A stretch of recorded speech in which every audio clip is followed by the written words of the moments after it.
Good morning, 7 East. Welcome to the afterlife. I guess we can kind of say something like that. It is the afterlife of 7th grade social studies. So yesterday, on our 50th episode, we finished the new content for the year.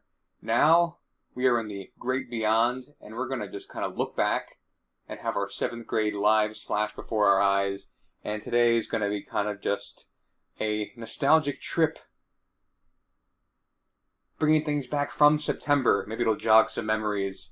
I went through some of the old things we did way back in September, and I tried to collect the highlights of the stuff we did in class as just a way to celebrate the end of the year and maybe get a few laughs and smiles thinking about some of the good times we had before the pandemic. So while we are on the air, our first thing on the agenda remains the same, our daily countdown, and then we'll have our 7th grade highlights.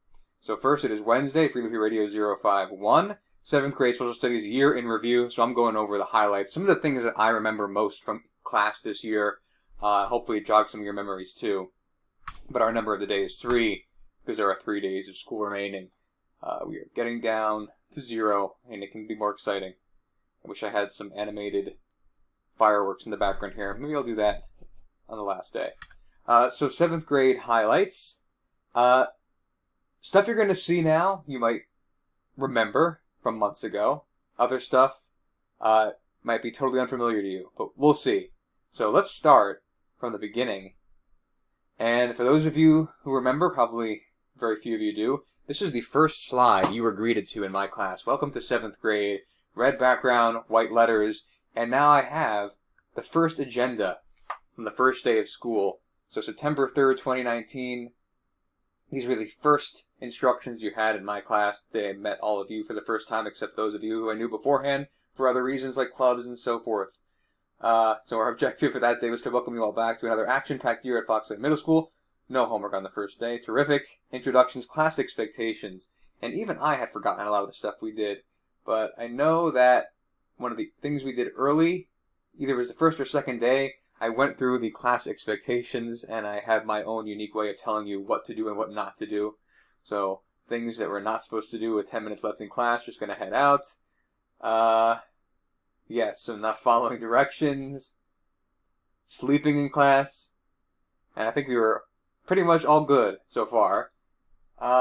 Yeah, throwing trash everywhere. We struggled with this a little bit. Anytime I gave out candy, I would always see some wrappers, but I think we did a good job, never looking this bad. Middle of a lesson, dancing. Dancing was kept to a minimum, far less dancing than the previous year, but we did have some performance artists at some points throughout the year. And I have to say, this grade was very good about the hand raising. A way to get me to acknowledge you, raise your hand. Yes, so we're a team in here, and I think we did a great job of working together on stuff. I think we did a lot of good group activities this year, and I think all in all we did a great job. I couldn't be happier with the result. And other things we did. Remember those challenges we used to do? This was the first one I believe we ever did. Yes, it was. Let's see if you remember. Remember, they all have something in common.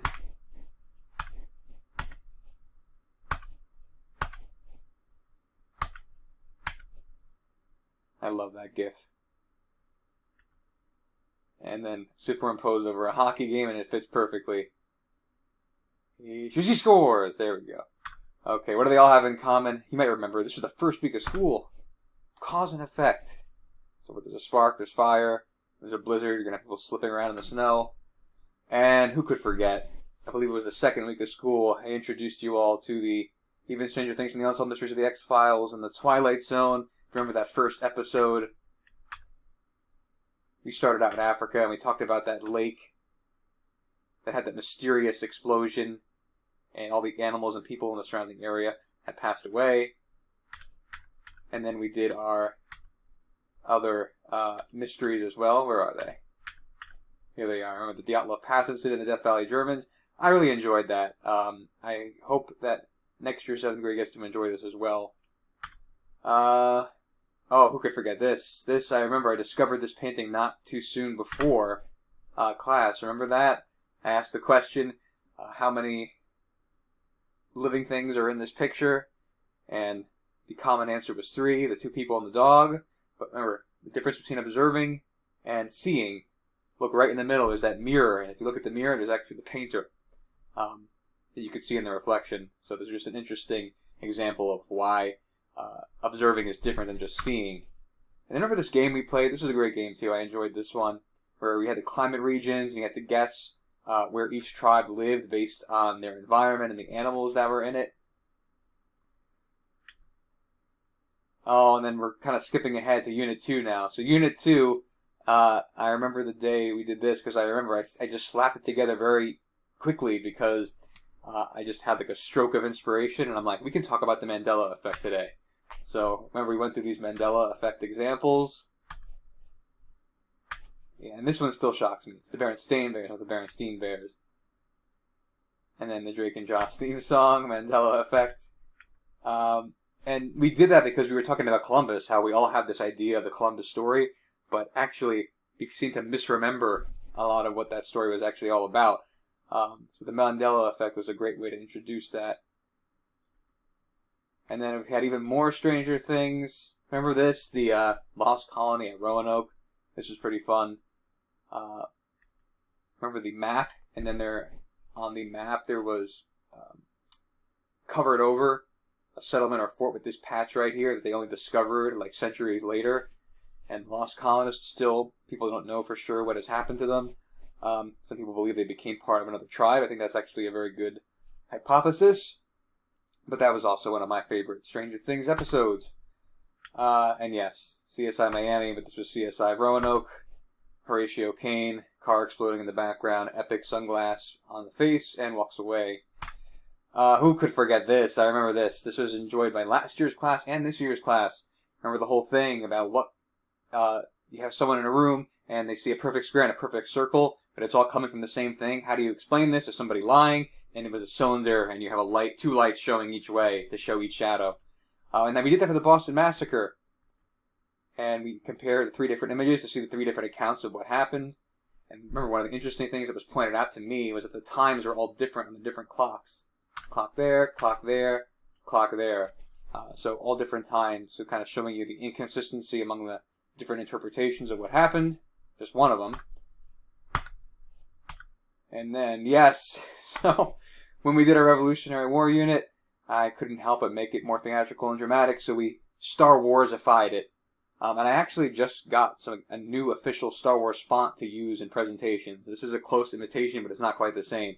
So we had our 9 episodes. What was the first one? I can't even remember. Was it The Revolution Awakens, I think it was? Yeah, and then the last one was the last General, and I was with Washington. And then we had the Super Bowl Revolutionary War pregame show. Everyone thought the British were going to win. Just like we had kind of a pregame show for the NFL. And of course I had my lightsabers attached. They just fit perfectly in the painting. Red versus blue. And then Benedict Arnold, who could forget that? Sad story. Yes, it was a top 10 anime betrayal. And I couldn't resist even Star Wars-ifying it even more and adding prequel memes as well. So yes, he was the chosen one. Could have been president one day, possibly, but he chose the dark side and joined the British. And yes, I know how you're feeling. One of my favorite gifs of late-night talk show host Conan O'Brien crying and screaming why. Because, yes, this tragedy affects us all. Oh yes, Episode 7, Revenge of the South. Remember Peter Francisco, that Patriot soldier who carried that cannon. And then, after Unit 4, we got to Unit 5. In Unit 5, one of the things that I enjoyed most was our murder mystery with the Constitutional Convention. Remember, we set up the room like a clue board, and we tried to figure out which delegates at the Constitutional Convention wanted to get rid of the Articles. And yes, so, the Articles of Confederation are dead and somebody killed them. And yes, only 3 months we lost the Articles at the Constitutional Convention. This was our clue game. And solved the case. We did this over 2 or 3 days. And everyone had their conspiracy theory. Things were posted on the wall. There were arrows going each way. A lot of different theories. That was a lot of fun. And then I asked your theories. And then we talked about what really happened. The guilty people involved. Guilty. Guilty, guilty. The butler did do it, but it wasn't the only one. Ben Franklin, guilty. George Mason, not guilty. The one innocent man. So George Mason protesting his innocence. just like Mr. Green from the movie Clue. William Patterson, guilty as well. Nathaniel Gorham, guilty too. But if you wanted to know who was most responsible, Mr. Hamilton with the pen in the State House, and that was the answer to our Clue game, because Hamilton was very much against the loose and less powerful government of the Articles of Confederation. And remember that clue we had in the room? I have the Constitution up on the board, and all you had to do was look for the signature. So a few people got this. All you had to do was find who actually signed it. And everyone in this list of suspects signed it except one. And that was George Mason, of course, meaning he was not guilty because he did not want to replace the Articles by destroying them and replacing them with the Constitution. And then our year abruptly came to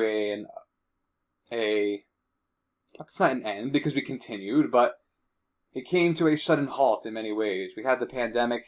The rest of the year, Unit 5 had to be concluded online. Unit 6, 7, and 8 as well concluded online. And we have just experienced all of that together. And the rest, as they say, is history. So this was kind of a speed run through some of the things that I enjoyed most from the social studies class this year. Of course, there's other memories too as well that didn't involve the classroom itself. Love doing stuff like the Outsiders Day and things like that with you guys.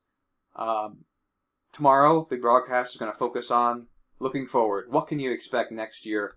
And I'm going to kind of give you a preview of 8th grade and give you some tips for surviving in 8th grade. But, of course, you're going to enjoy that summer first. But I can't help but give a few helpful hints for what to expect in 8th grade. And that's what to expect tomorrow. So, as for this episode, this is going to be Mr. LEPRE signing off. Enjoy the day. I'm going to be watching the 8th grade East students get their diplomas today at the school. It's going to be a drive-through type ceremony. I'm looking forward to it. Maybe I'll have some interesting pictures too that I can post. Till next time, see you around.